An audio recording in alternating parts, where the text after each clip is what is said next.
One, two.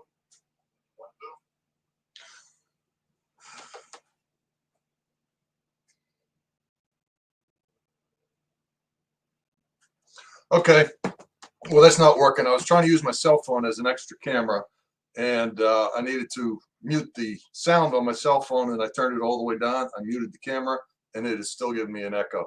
So that's coming from the cell phone. So sorry for all that. So I'm going to have to use the document camera. Hopefully that's going to work for me. So, all right. It is Sidetrack Sunday.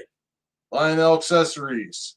Thank you everyone for joining. Looks like I've got 17 people here. Since I had to close YouTube, I do not have the participants list. Can everyone hear me okay?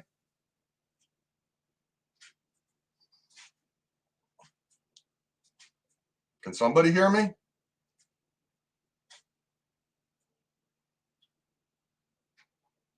One, two. Oh, okay. Thank you very much, John. Okay, so we'll go up and welcome everybody. So I'm just going to have to go up to the list. Grandpa Rails, Schuylkill River Valley, Curly Express, Anthony Dodge. Thank you very much. Curly Express, Schuylkill River. Trackside Mike. Good to see you again. We haven't talked in a while. Deep Run Railroad Mike. Thank you very much.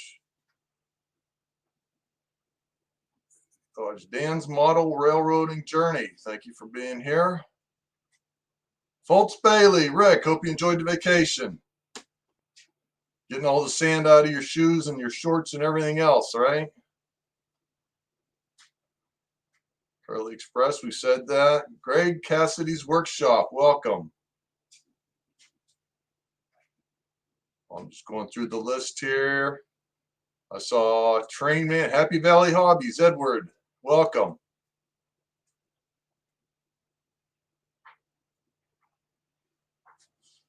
I saw Train Man, Rainbow Bells here, thank you. You never showed any of your faves? Well, did you hit the bell? I know, your favorite. Carolina Foothills, thank you very much. Trackside Mike again. I know I saw a Train Man in here.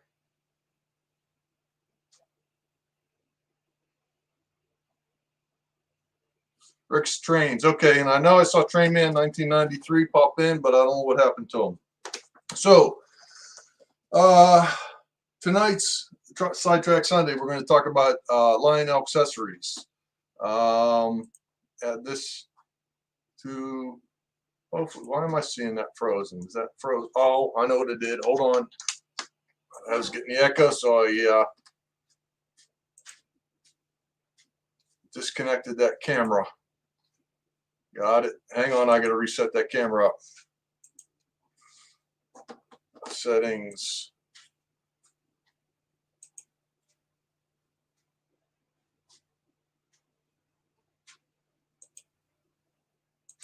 Sorry about that. Got to get my camera set up again. Nope, it's not there.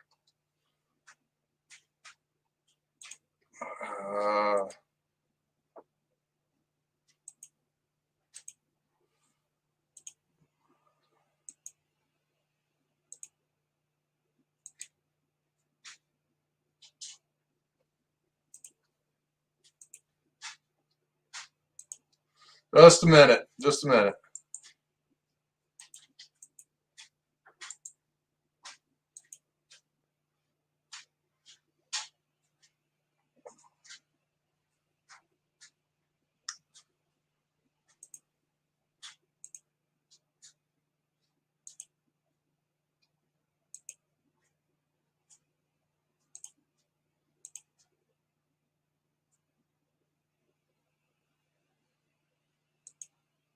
Okay, that's what I wanted. Document camera. Fantastic.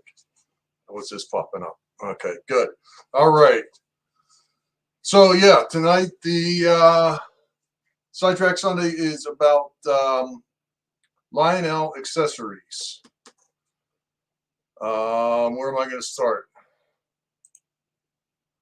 Okay, so with Lionel, first of all, Lionel Trains and Lionel's Accessories, there is a couple. I want to make sure that that's not muted. Okay.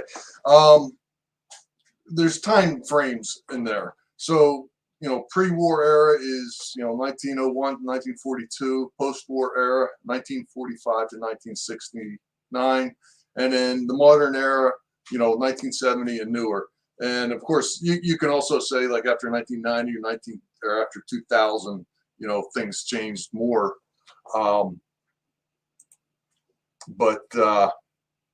Anyhow, so after 1970, it's whatever. So the reason you have this space in there pre-war and post-war is because, of course, there was the war, and Lionel didn't manufacture anything during the war, except for two things. One thing, anybody have any idea what they did produce during the war? And what they did produce, well, they produced something else besides trains and train accessories. And then they did kind of produce trains. So what they did is they got into business of manufacturing compasses for the war. So that's something that Lionel did to stay in business during the war. And then they manufactured cardboard trains. Wasn't such a great thing. Mickey Mouse handcar. Yeah. Thanks. Yeah. Okay. I think they got involved in that. So anyhow, those are the different eras of Lionel and what they produced and what they didn't produce. So the first thing I'm going to talk about, and is that up on the, there is the, we'll go to this. No, we're at that.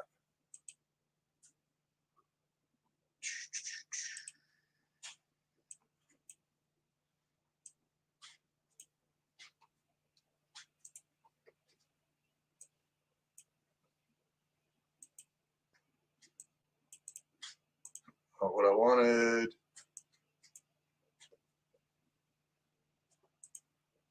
Okay, so this is the barrel loader, and this is a fairly simple accessory, and what it does is it moves the logs or the barrels up the thing here to the to dump to a log car or a tank, a gondola or whatever. So back to our PowerPoint slide, the barrel loader 262. So the barrel loader was produced from 1952 until 1957. It uses a vibrating solenoid to move the barrels up the ramp to a car. The different versions that came out, there's a little guy right here you can see. This guy is blue. Later versions, I think, had a white one. And then they had a blue guy with his face was painted a flesh color.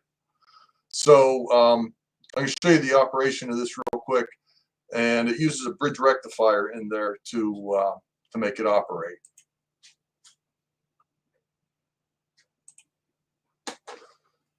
So I'm sorry, I wonder if this thing, if I move this or that way. So I'm going to take these barrels off of here.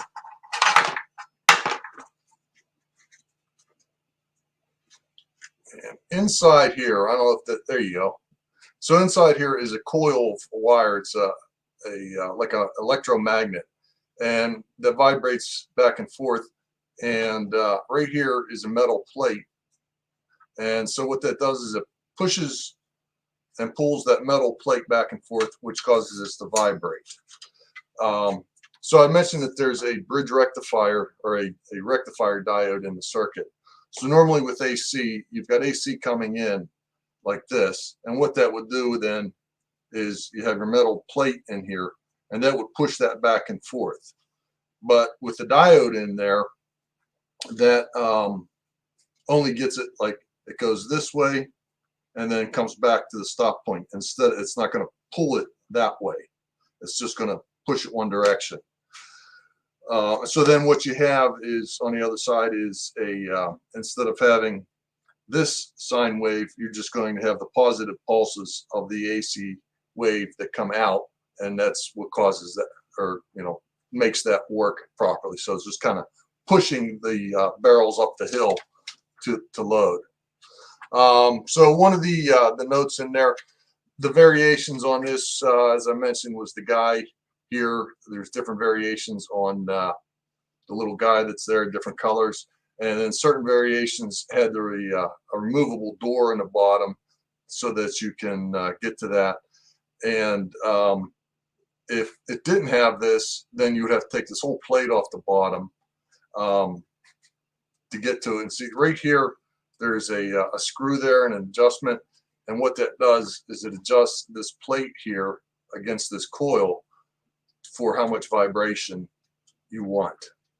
Okay. So that's what that is for. This guy is smarter than what he said. What did Heath say? Is Heath here? I don't see him in here. Okay. Yeah, so that's how that works. So I'll hook this up real quick for you and show you the operation. And what I'm going to do, basically what I'm doing tonight is I have like 6 different accessories. I'll just show you, basically how they work, give you some quick information on them, and, just what we have. And the reason I decided to pick this for a topic is because Lionel Accessories, in the 1950s, they didn't have much to work with, basically relays and, whatever they could use, and, levers and things like that to make accessories. So they were pretty creative in using different things like that to make accessories. So there goes the cell phone mount that we're not going to use. And if I move this down here, okay. So we'll put these barrels this way. Here. Throw the barrels all over the place. Now, Lionel did make some wooden barrels that actually kind of look like a beer barrel or whatever, a keg. And I don't have them, and I 3D printed these guys with the 3D printer just because I thought they looked cool. So I'll show you real quick how this works.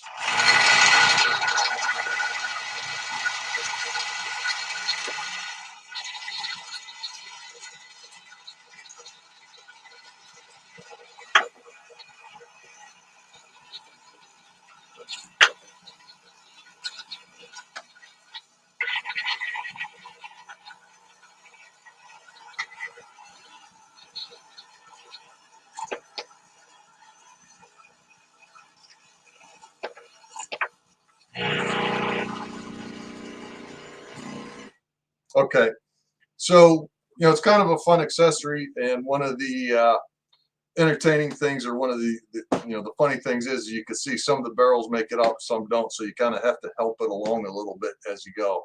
But that's a fun accessory, and normally you would have your track along here in the car for the barrels to dump into. And Sparky has a layout for me. Thank you very much, Sparky. Yeah, sure, whenever I come up there. And we'll come up and run some more trains on it. Or maybe I'll bring up an O gauge and we'll do that out in the yard. How's that sound? Okay, so that is the barrel loader, 262. Oh, I know what I wanted to show you, the diode that's in the bottom here. So this guy, let me go back to this. So there is this coil here that I was showing you the picture of, and there's normally this is actually a diode right here. It's kind of looks like a washer, but it's got like a copper coating on one side and something else on the other.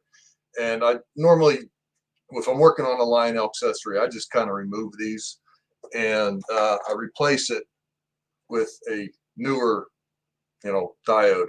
This particular diode is rated at like what I say, 1,000 volts and 6 amps, so that will work just fine. So that's what I did in here to get this to operate correctly. So that is the 262 barrel loader, nickel silver. Okay. Oh, we were talking about track. Okay. So that's the diode, and that's how that operates. Fairly simple operation.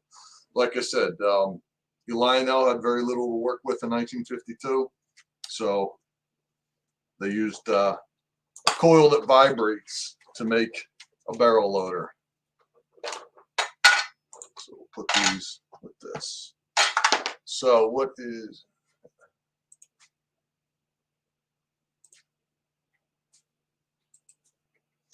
Okay, the cattle car. Let me get that for you. Just a minute. I got all this stuff set up around me here.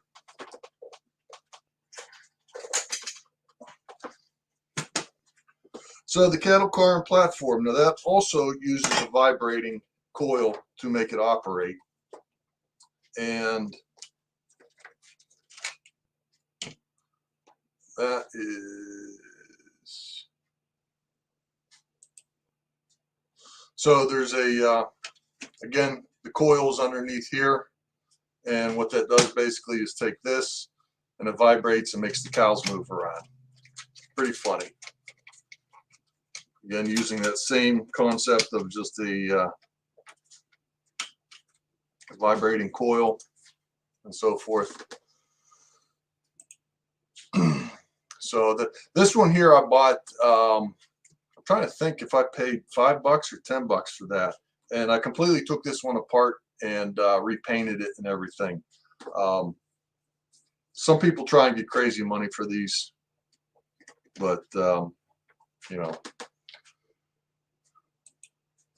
So the cattle car and platform was first produced in 1949, and as I stated, it uses the vibrating solenoid to move the cattle around the platform. Here is the cattle car. There are several different operations. Some of them had armor on it, some had white paint, some had I think black paint. So there was different variations on the lettering and what was in the lettering. Newer versions had this one. Is this metal? I think this one's metal, or is that plastic? These are plastic. So some of them had plastic doors on them. Newer ones had plastic doors. So there's several variations on this cattle car, and this cattle car also has similar operation inside here. I need to go to bigger screen. So yeah, the cattle car also has a there's a coil on the bottom of this that vibrates and helps move the cattle. And you can see there's a track in here. If you move that up, so that's how the cattle move around. So this is interesting. So I'm going to set this up for you real quick. Oh, maybe not real quick, but you know. There we go. We'll put that on there. So the interesting thing about these cows here is they have little feet on the bottom of them. Let's say, yeah, you see those little pins, and you can see they're kind of angled like towards the back. So what happens is as it vibrates, they can only go forward. It won't go backwards. So that's how that's how that works. So we'll put these guys on here, and I'll show you real quick. Well, not real quick again, like I said, how that works. Give me a minute to wire this up. We'll try not to electrocute myself. Yes, just like the old metal football games. Exactly, Ray. They just kind of vibrate around. And again, this is one of those accessories that they had very little to work with, levers and coils that would vibrate, and that's what they used. So we set up, yeah. So let's see if this works here. Oh, you know what? I don't have the power to the track. This is never going to work. What did I do with that piece of track?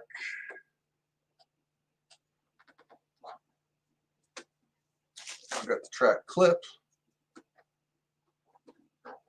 Just a minute. Let me get a piece of track and I'll hook that up, show you how that works.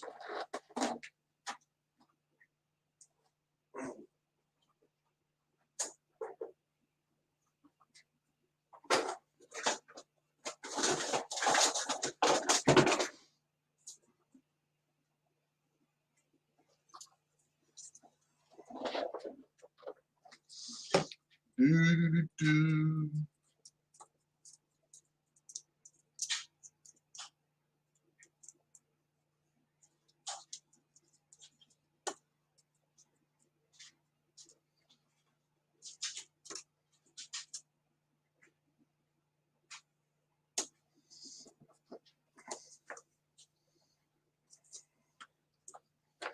Why is this track not going together?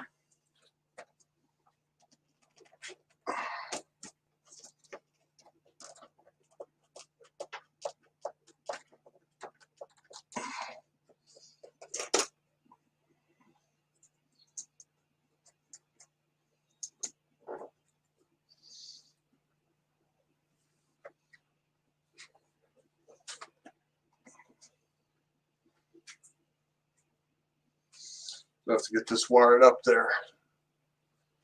Little bell layout. Yes, we saw your new layout, Sparky. That looked like fun. Hope it doesn't stay outside all winter.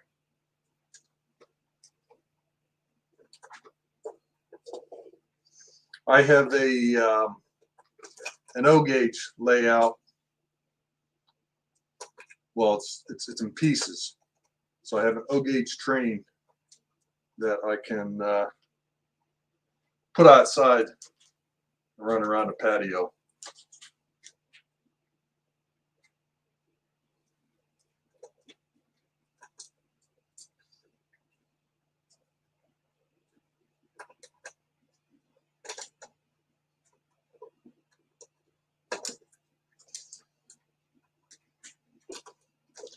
Thank you for your patience while I get this set up.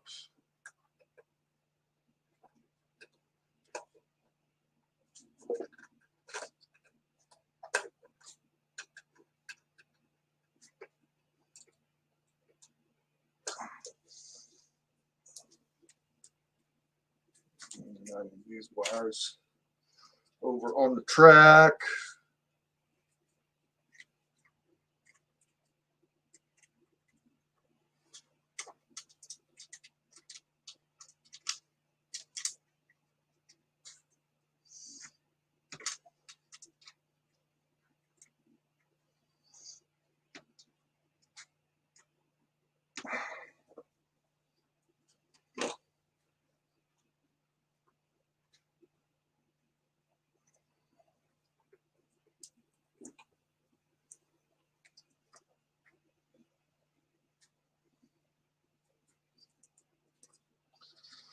Waiting for Dave's hair to start standing up. Yeah, I'm going to touch the wrong thing here.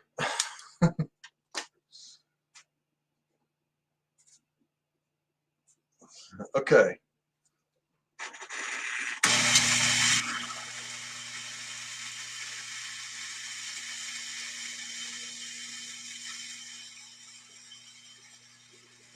Hope I don't make anybody dizzy.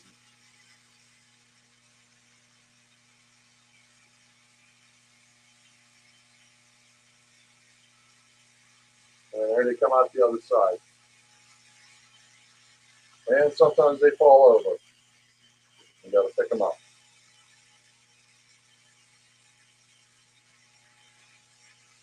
All right, sorry.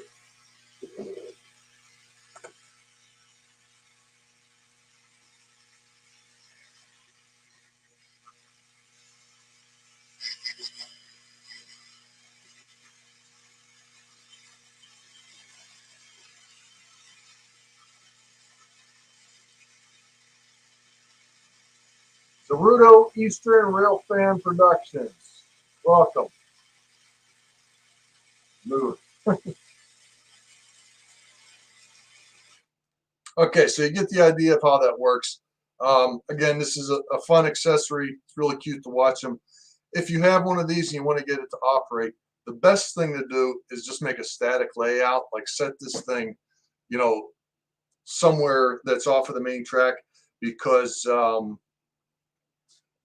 it's very hard to get this car to line up with these doors, as you can see. And, you know, you can see cows coming out and getting these ramps to line up properly. So yeah, if you have one of these and you want to set it up, just like make it a static layout with a piece of track or two, and get this. And then actually what I did, I got to put this back up there, but I had like little sticky pieces of sticky cork on here or something. So basically you put the car on here and then it stays right, you know, where it's supposed to stay. So, oh yeah, in case you're wondering on the operation of the car here, so I had to put power to the track, and it also has power like in these rails here and here. And this has the old type of contact on here. So that's the contact for the relay. So that's how that powers the thing, the coil inside of here. So that's basically how that works. So another fun accessory, and I've got a this has a space up there on the layout all by itself. So that is the cow corral in the car. So I'm trying to think if there's anything else to tell you about this. There's a little bit of fiddling around to get this thing to work right.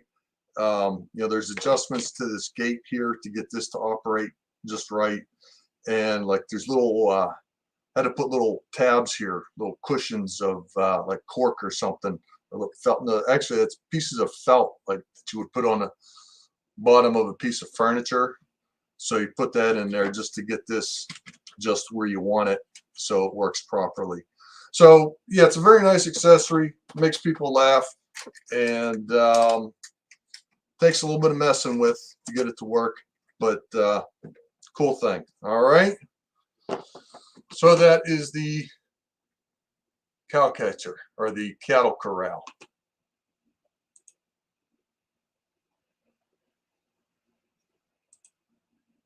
Why did that go to blue? What happened?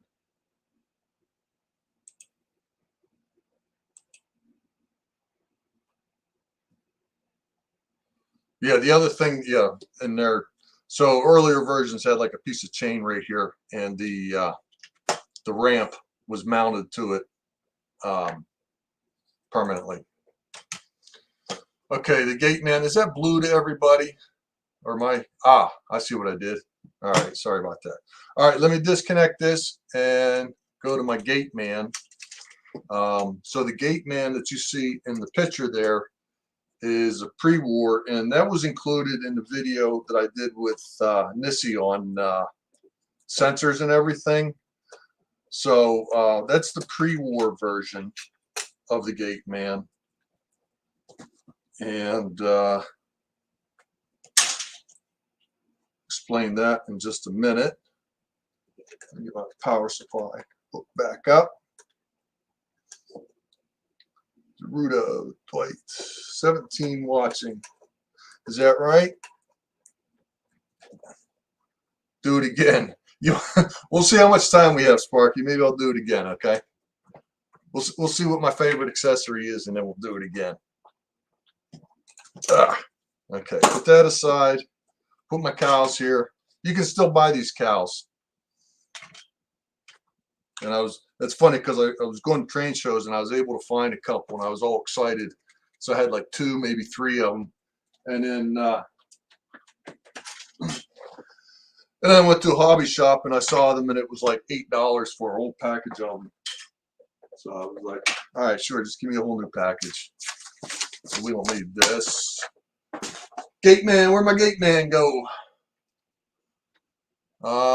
So this is the pre-war gate man. And you can see the door on it here is white.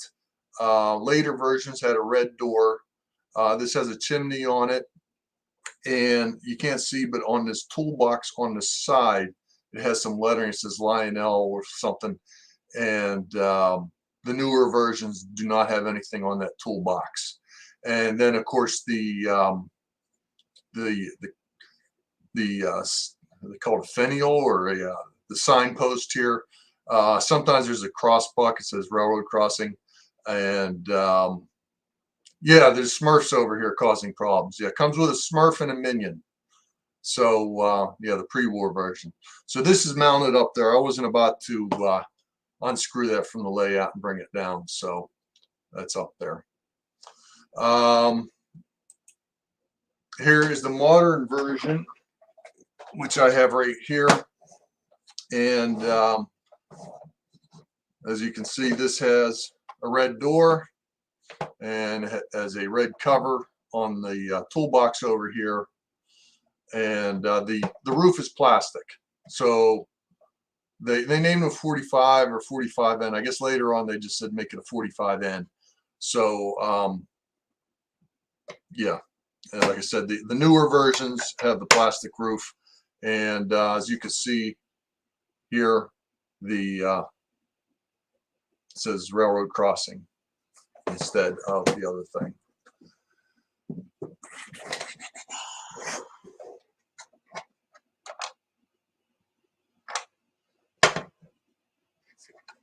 I know I had this hooked up. Just a minute.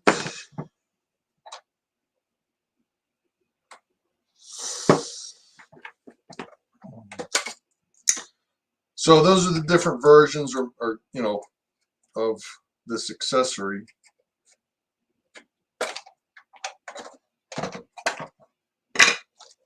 That's stuck in there.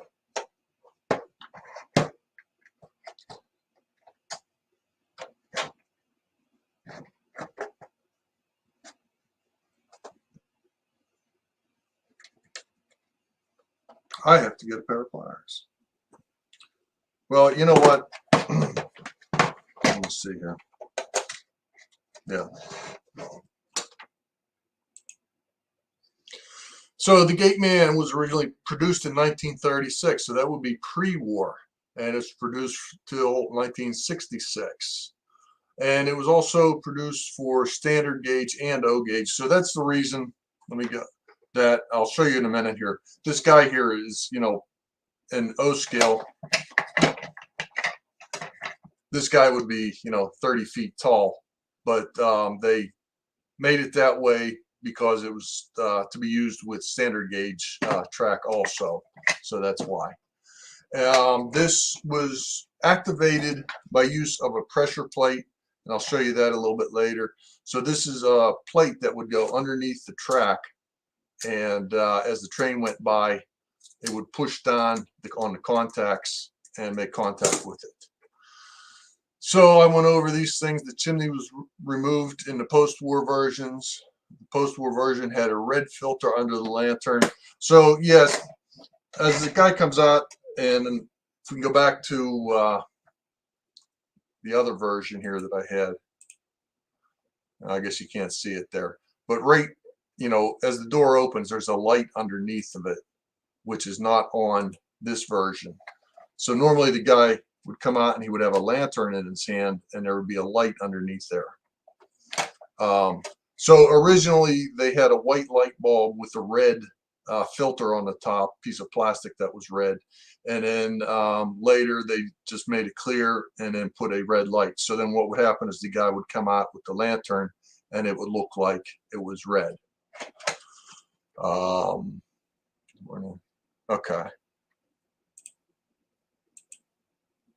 So yeah, here it is, and I didn't realize I forgot about this version here. I have to take this all apart. I can do this. Let's see here. Try not to cut myself. Yeah, too late.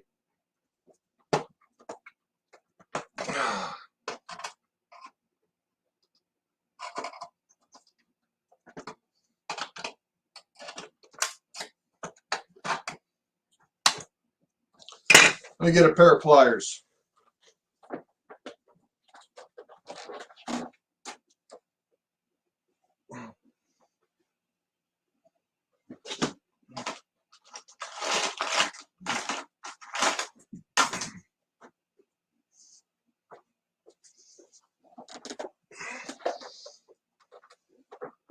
Yeah, there's a whole ton of Tyco things too, and you know that's a whole other subject. You know, Tyco was more, well, I guess they started in the 1950s as well, but I have the Tyco log dump accessory, which is pretty cool.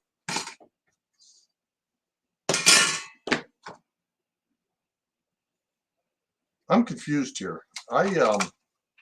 I know I used this. Oh, was I stupid or something? Here's how it connects up here.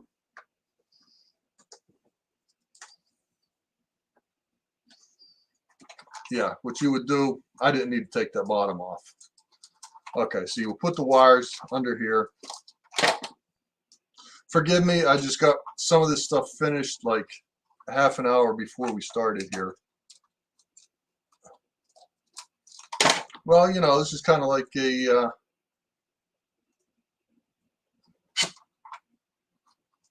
human city junction. We just kind of figure things out as we go.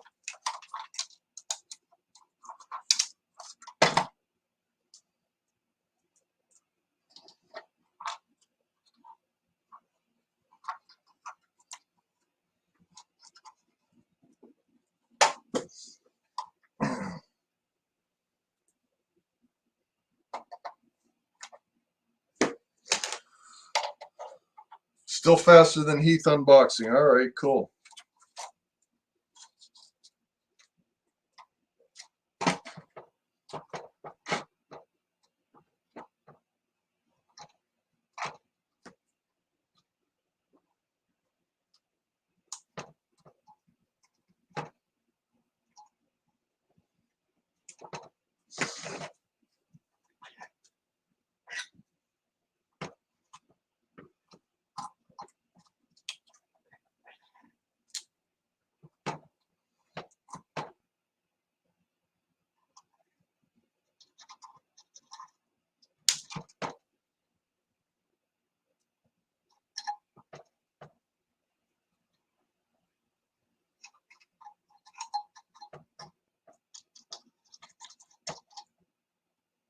Are you kidding me?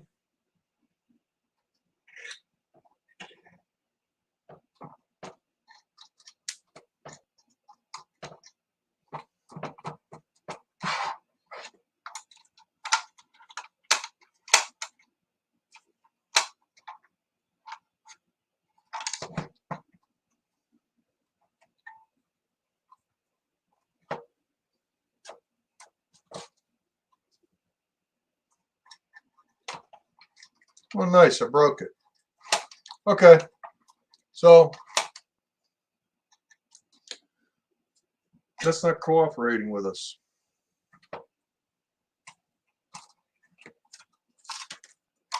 Wonder why that is.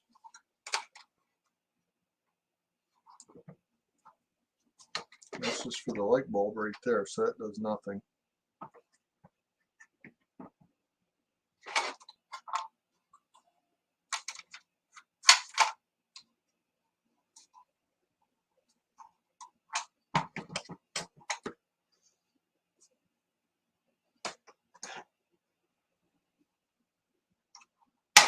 Haha.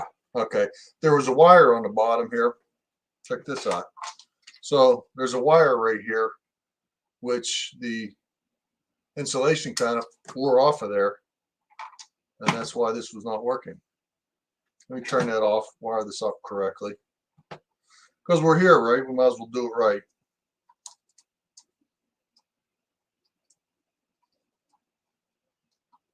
Or something like that, I don't know.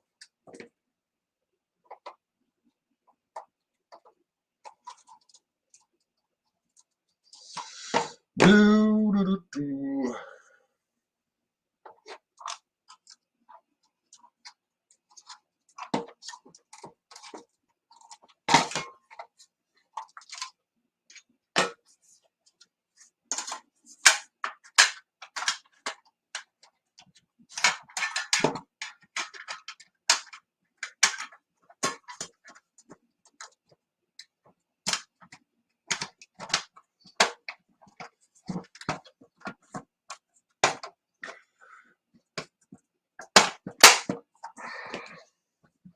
And sometimes you got to be careful because these tabs break off. So you got to kind of be gentle with them, or, you know, after a while they just break off and then that's it, and who cares?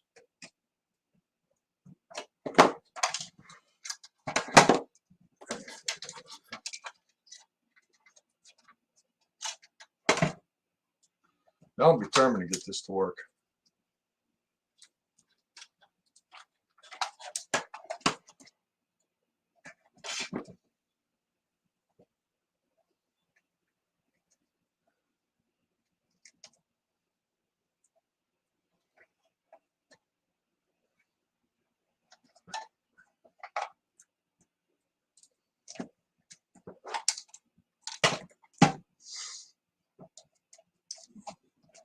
So then the wiring goes back in here. This goes on here.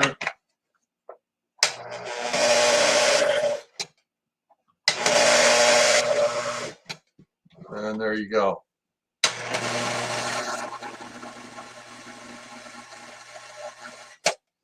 So, like I said, the earlier versions of this had a little light there. His lantern would light up. This guy does have a light inside the shack that will turn on. And yeah, the light bulb's right here. I never put it in there. And the reason for my confusion on this wiring is because the pre-war version that I have upstairs has 2 terminals on the side, and you just simply wire it to that. So yeah. So that is the Gate Man, a very fun accessory and great to have on your layout. And that's that. Okay.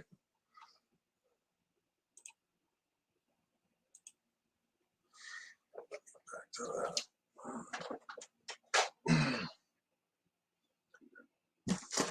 So the track contactor that I was talking about before is this guy here, and they made 3 different versions of this for no reason whatsoever. Yeah, the original version was number 41, and then in 1950 they replaced it with the 145C, and then in 1945 they came up with another number. But these are all basically the same, and basically as the train comes by that sits underneath the track, pushes that down, makes a contact, and will make your Gate Man open. So the problem with this was, like, when I had this on the track for my Gate Man, and the engine would come over and push that plate down, and that would work just fine. But then the box cars weren't heavy enough to activate this. And this comes with a little adjustment here for the weight and everything. So what you would do is adjust these screws for how much pressure you needed on it. But this is a number 41. So yeah, that's how the contactor works on these. Sounds like the chair getting light up. I don't know. Yeah, okay. So the blinking signal.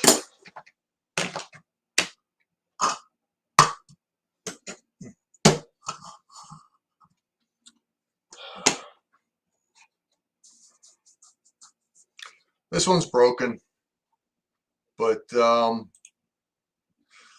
crossing signal, the blinking crossing signal, what did I call it there? The blinking signal with bell number 155. So the 155. So it was produced between 1955 and 1957, and it uses a little vibrator solenoid. Again, the same vibrator solenoid as in the barrel loader and the cattle corral that vibrates. And that's how it works, which is very ridiculous, and I will show you that in just a second here. So yeah, this is the inside. I got this for less than $1. Somebody had a box full of stuff at a train show, and he said anything in that box is $1. So I bought a couple of cars and I forget what else. And I had 6 things, and then so I had 6 things. He said, give me $5. So basically I paid 85 cents for this just to see what was in it. So that's why I bought it, even though it's broken and so forth. So this does not operate, and I'll tell you why in a second. Let me get a water.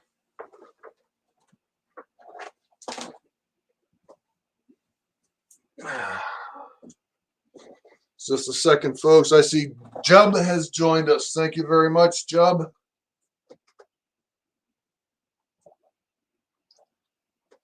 Whiskey Sunday, you got to get to work on Monday. Some of us do. I don't know. Well, the good thing is they're not really particular about the time I get there, so that's all right. So the signal crossing. the 155 signal crossing. So this is crazy. So I was telling you about the vibrating coil, and that's how this works here. So this is not a motor. You would think it's a motor that would spin. That would make sense, right? But basically, this thing vibrates, and this sits on top, and it vibrates, and it's supposed to go around like this. And what it does is hits this lever, and it's supposed to ding. And then as that lever moves, there are these wires here that contact one or the other to make the light work. So this is something I bought for basically 85 cents. I took it apart.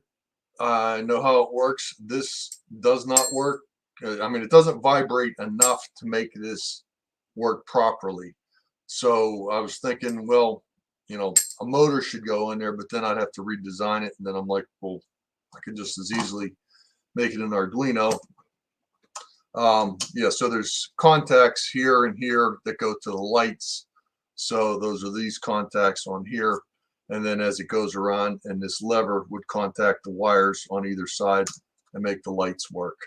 So that is the 155 blinking light that I paid 85 cents for, that I bought just for the fun of it.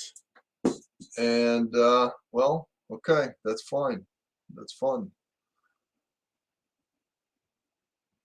Adult beverage or 6. You have the same one there, Train Man? Well, maybe we get together.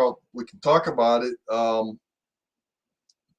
mean, it's possible to get it to work. The biggest problem is that this does not, the vibrating operation doesn't actually keep this wheel moving. In other words, it vibrates, it starts to move, it goes like this, and then it doesn't actually push that lever, and it does nothing. So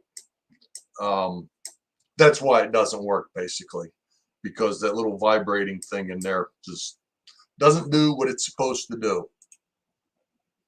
So if I figure out how to do it, I'll be sure to contact you, and you know, we'll get together on that. So 852 PK and W Model Works. Thanks for joining. It's too complex for me, any. Well, you know, I'm trying not to keep it overly complex. I'm just trying to like give you a basic idea of what we have, and kind of like the rough idea of how it works and what it is. So it's like, if you get one and you want to tear into it, then like, oh yeah, I saw that on a DB Tech show, and that's how it's supposed to work. And then you know, you got a starting point, I guess, and you know what kind of fun they are.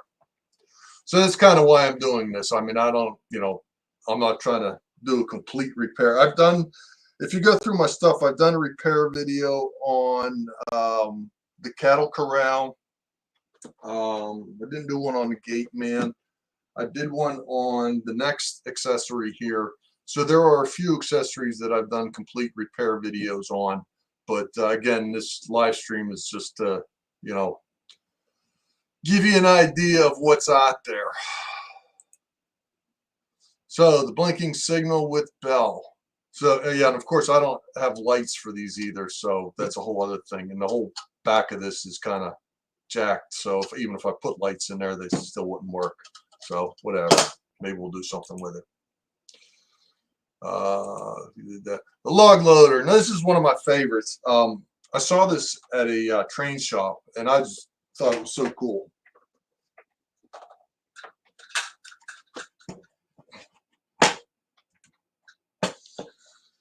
So I guess I'll go through the, how, where did that go?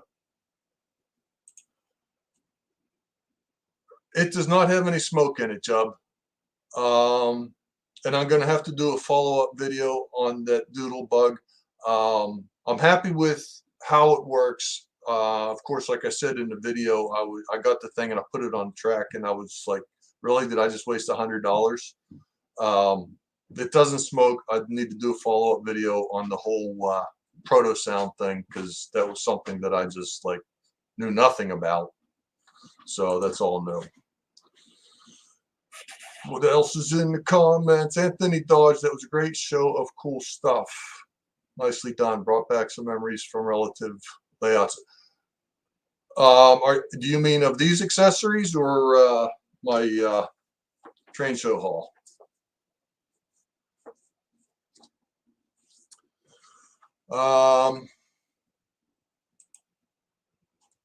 Let me go to the details on the log loader. So the log loader, the log loader was produced from 1946 to 1950. Kind of a short run there. There was a pre-war version and, of course, a later modern version. The modern version has a plastic roof.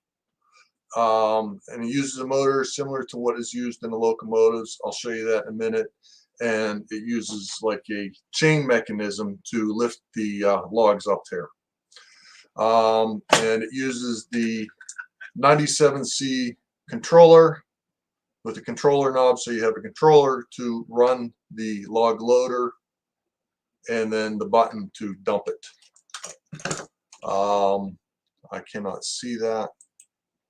So that, yeah, the modern version is less noisy, and I'll show you in a minute here, you know, the gears and so forth that are in this and why it's so noisy. So that is the log loader 164. This I did buy. Drink that whole thing in here. I bought this for like 40 bucks, and I bought it because everything was here, but it was in rough shape, and I completely painted the base of this, and I painted the roof on it. All of the yellow here is original. I didn't paint that because it's a little bit faded, but actually it looks pretty good. So I just kind of left. Okay, Jub, thanks for joining us. Catch you next time. Yeah, I left the yellow alone because it was just a little bit faded, but it was all there. There's like not too many chips in it. There's a couple small chips in it, so I left it. There is a hobby shop in Lansdale near me, Henning's Trains, where you can get the paint. So they painstakingly color match all the original accessories. So if you need to paint or restore an old Lionel accessory, you can get the exact match of paint. And it's paint that you have to mix and use a paint sprayer with.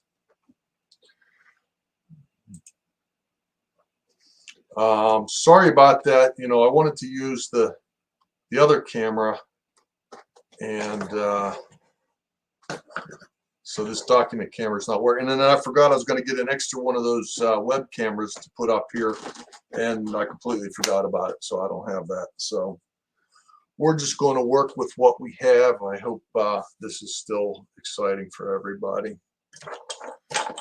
So yeah, it uses this chain mechanism here with these little hooks on it, here and here, picks up your logs and puts them there, and then dumps them in the bin on the other side.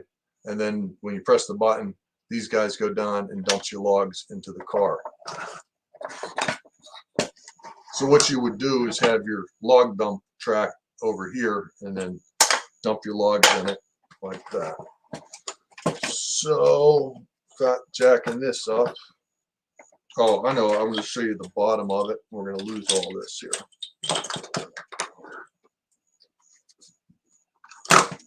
So if you restore one of these, sorry, it's so dark. There we go. That's not too bad. So yeah, this motor in here basically works the same as, you know, post-war or pre-war locomotive engine motor. And then it has these gears on the side. And that's where most of your noise comes from. So like this gear drives that gear, which drives the whole mechanism. And the only thing is, you know, I drew several pictures of how these wires come in because they're also wired to lights in there and so forth. So you just got to, you know, pay attention to what's on the terminals that are right there. So it's not that big of a deal, but you do have to pay attention. So unfortunately, because of where this is, I can't put this on my layout because it's too high. So kind of went through all this trouble of restoring this, and then I'll put one there. I need to get some wires and plug this in. So I don't know if you could see that or not. Sorry. So yeah, there's a U and an A on there. So the U is like essentially a ground, and then the A would be the power or the main power. Now this is AC, so there's not really like a plus and a minus, but there's a ground and a hot wire. So I label that because what you want to do if you're using Lionel accessories and so forth, you want them to all be in phase so you don't cause any problems on your track. So yeah, you want the grounds to all be the same. So let me wire this up real quick, or maybe not real quick, we'll see. Where's my glasses? And we'll put the black wire on for you.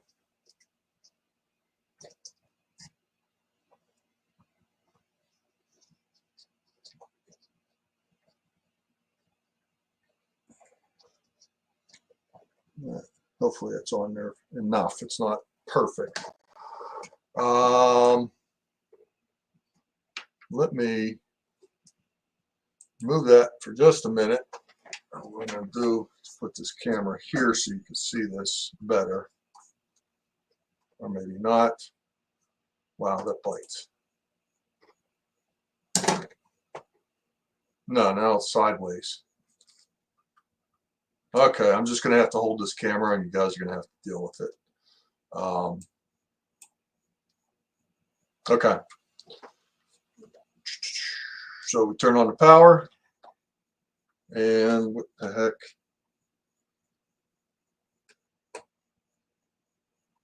Okay, the lights are on. Oh, stupid me. Yeah. Oh, man. The controller. Yeah. I'm going to put this camera back because that's not working. Sorry about all the camera stuff. So, yeah, you got your controller here.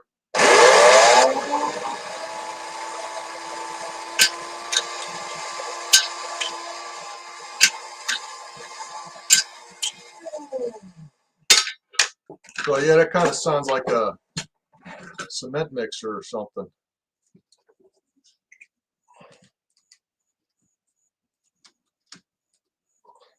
Oh, wait a minute. Could have done that. I didn't realize the camera rotated. Here, put a couple more in here just to show you.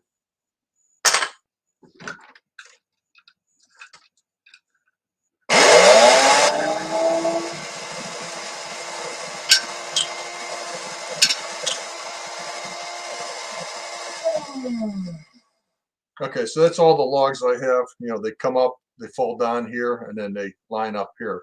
And then you would have your log car on your track on that side. And then we press the button and throw them on the floor like that. Okay, so I just, like I said, this is one of my accessories that I really dig it because the way it works.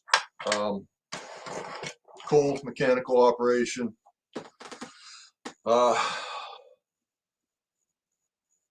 So yeah, that's the 164 log loader. Okay, and what else can I tell you about it? This one even has, I don't know if we can see this, both of the lights. Come on, man. Sorry. Yeah, both of the lights in here work. Those are the original lights. Oh, that's pretty cool. So it's got these, you know, both the originals working now. Sweet. Turn the power off on that so we don't short anything out. So yeah, I've been looking around for one of these, and then, you know, people are trying to sell these for like up to $200, and I'm like, nope, nope, nope. So I found one, you know, and they're trying to sell them, you know, for $100, and they're missing the chains or missing the clips, and I'm like, you kidding me? So I found this one for 40 bucks, and everything was there. It just needed some paint and some cleanup and lubrication. So that's that.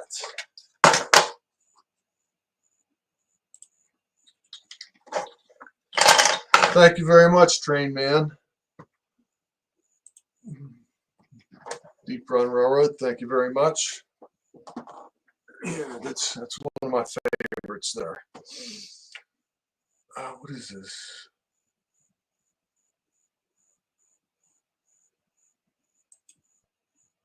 Yeah, yeah, people comment on my train show hauls and things like that, and I'm thrifty. But you know, you got to know what you want, and you just kind of look around, and you got to look at what people are selling things for, and shop around. You know, that's the fun of going to train shows. Is just like, you know, one guy's selling something for $100, the other guy's selling it for 25. Well, guess what? You know, see how cheap you can get it.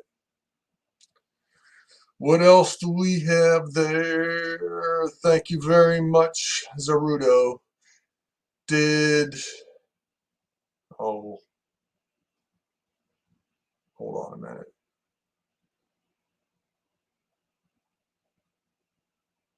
Santangelo. Where is that guy? I guess I don't see him in here. There's a guy. Oh, well. Anyhow, yes, thank you very much. Original lights, yeah. Original lights. I couldn't believe I wired them because I got it all done, and then I'm like, oh, that's right, we got to make sure we wire these white lights in correctly. And I cleaned the sockets real good and everything, and soldered the wires in, and I powered it up. I'm like, sweet. Yeah, that's one of my favorites. All right, we are nearing the end of accessories. The coal loader. Hold on a minute. Let me get a little thirsty.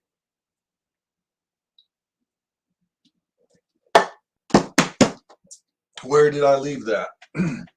I've got all these things, like some on the right, some on the left, and got them sitting on places so I don't have to go too far to do this. I have to go over here.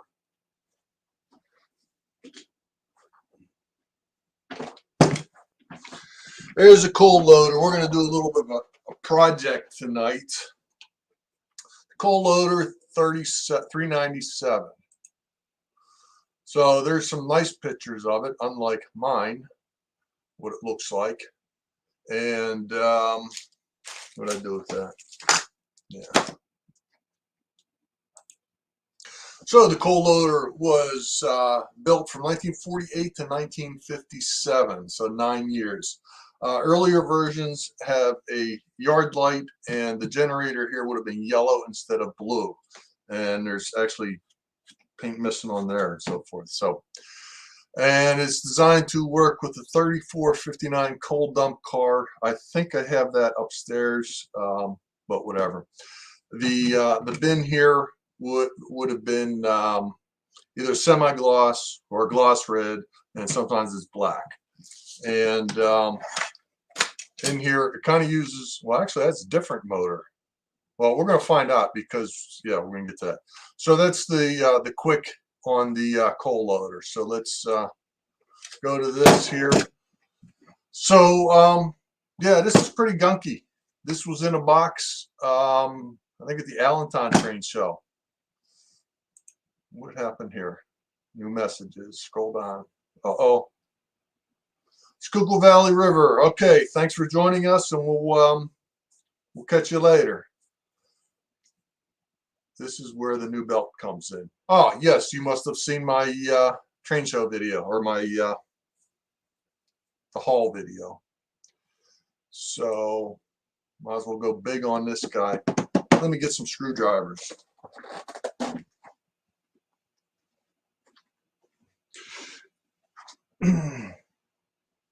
Probably need the heavy duty screwdriver. So we're going to do a project here today. I have no idea how to take this apart. As you can see, it's very crappy. And yeah, there's a belt that goes here that pulls the coal up. And so I got a new belt. If you see my train show haul video from yesterday, yeah, that was $9. Actually, $9.50. It says 75, but he gave me an extra quarter since I bought something else. So that's pretty cool.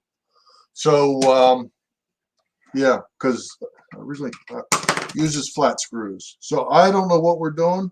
We're just going to take this apart and make a mess and see what's in here. And what's going to happen is I'm going to take this apart, and then at some point I'll do another video putting it back together. Let me get a bin.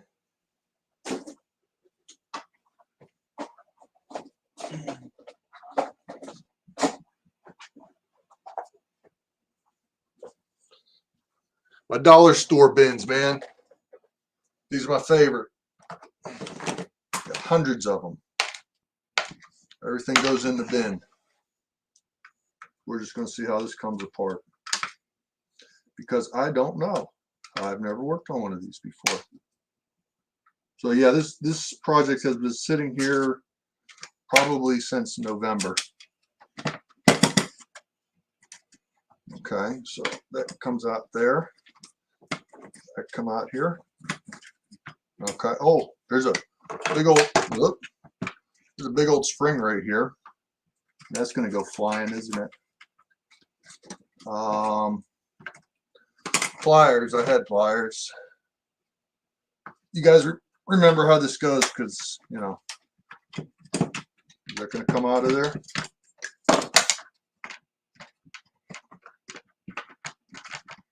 Maybe not. Maybe I need to take the whole thing apart. Anything on the bottom that comes apart? Don't see anything. Okay, so here's the cover for the motor. Take that off. Am I looking? I can't tell. Like, this is blue. No, that's the paint faded off of there. Oh, one of the things I didn't mention in the description is this says GM diesel power on the side here. And some of them had that, some didn't. And like I said, some of these were painted yellow instead of blue. So what is going on with this cruddy thing? How does that go together? It looks like there's a rubber grommet, and, like, you know, the two pulleys go together. But I cannot get this apart. Do I have to take the motor out of there for that? And we're missing the terminal screw here. We're missing one of those. So I'm going to have to find that at the train show. So what do we got here? There's two screws here and here that hold the motor in. Again, we're doing this together. I've never taken one of these apart.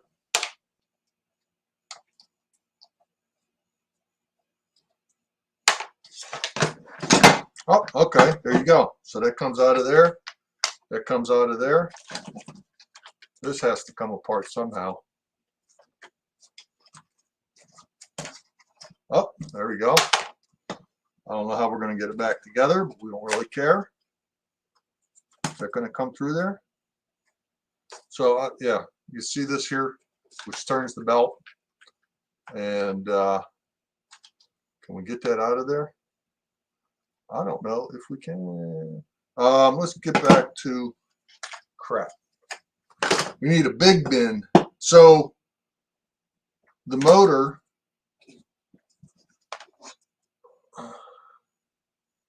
has those two pins on it there. That's the side of the motor. And it had this guy in here like that. Yeah, I just put my hand in front of you. Yeah. So yeah, it has that, and that goes in there, and that's how it couples to the other thing. So that goes there. Can I get this motor off of here? Oh, brother. No, that's riveted on. All right, so we have a little bit of a problem here. I can unsolder this, but I'm not going to do that now. So this part of the motor's soldered onto there. And yeah, there's basically a motor. Actually, that looks more like the motor that's in the turbine engines. So, yeah, we got a little bit of dirt here and a spring. So that's going to have to get washed off. We need a big bin for that. And this here.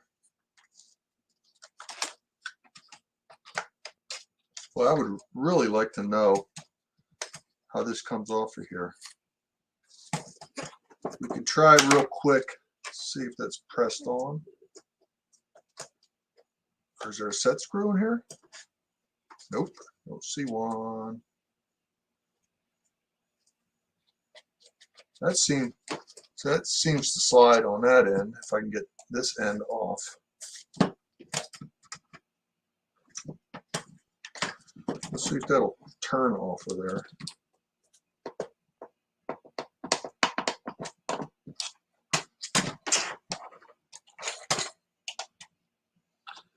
We'll mess around with this for for a couple minutes. We're not going to take all day with it, but let's see what we can get done. No, that did not.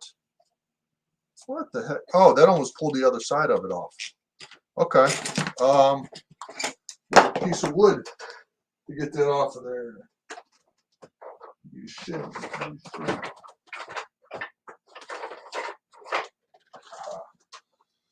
Got all kind of good stuff around here. Where's the pair of pliers that I just had? Threw them on the floor. There you go. Okay, Bob's your uncle. There you go. We got that out of there. This here. So yeah, I'm gonna have to call you guys. Did you watch the video, and can you help me put it back together? So something else has. Oh, okay. Good grief. So on the belt here, this clip's going to go flying.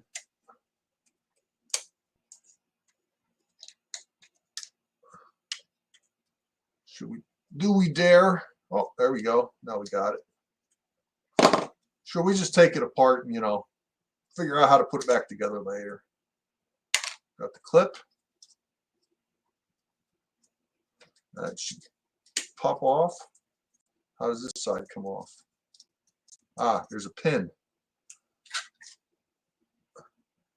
See that? There's a pin that holds all this on. So there you go. There's your whole assembly right there. Boom. This I don't see coming out unless I bend it or something. So we'll just leave that for now. So we'll put this baby on the wire wheel in the garage. So that's all in pieces. Let me get a towel here. So we're at an hour and 20 minutes, an hour and 18 minutes here. Big bins, I cannot lie, yes.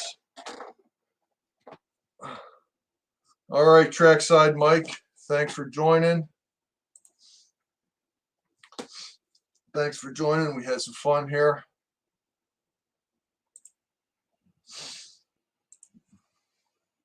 Oh, that's not what I was going to click on. I always go to click on something and then it somebody puts another comment in. Yeah.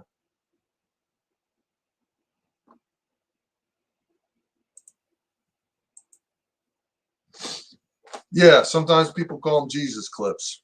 Because they go flying and you're like, oh, Jesus. But you really shouldn't say that. But what I do, actually, I have a collection.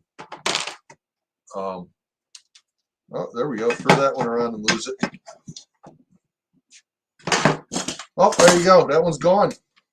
It's gone. I usually replace those. So the original Lionel clips that go on things, they're not like E-clips or whatever. They're old-fashioned type of clips, and they're a pain in the butt. So I usually get the newer kind. Let me see if I have any handy.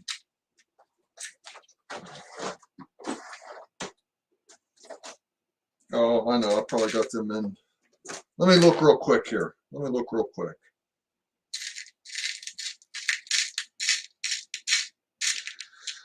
I was just going to show you for an example. Okay, don't have any in there. Yeah, so I just replace whenever I take a Lionel accessory apart, I just replace it with the newer style of clip, and don't bother trying to find those because I have a collection of those. So I'll probably do a video of cleaning all this stuff. I usually take this kind of stuff, even the motor, and I take it over to the wash tub and I spray it with Awesome Orange, and then just scrub it and then let it sit. So any of this stuff, yeah, scrub it with that. Even the motor. Funny story. I used to work in I used to repair car stereos years and years ago, and a lot of people, well, we get car stereos in, and they would have like something sticky in there, like a Coke, because the radios are down in the console, and somebody would spill a Coke in the radio. So the only way to clean that is just take the whole cassette deck and wash it with hot water, and and then you let it clean for a day and you go back to it the next day. So that's how we clean that stuff. So that is Trackside Sunday for July 21st. I was going to mess around with LEDs, but I think we've gone on long enough. Does anybody have any questions or comments or anything else fun? I'm now down to 10 watching.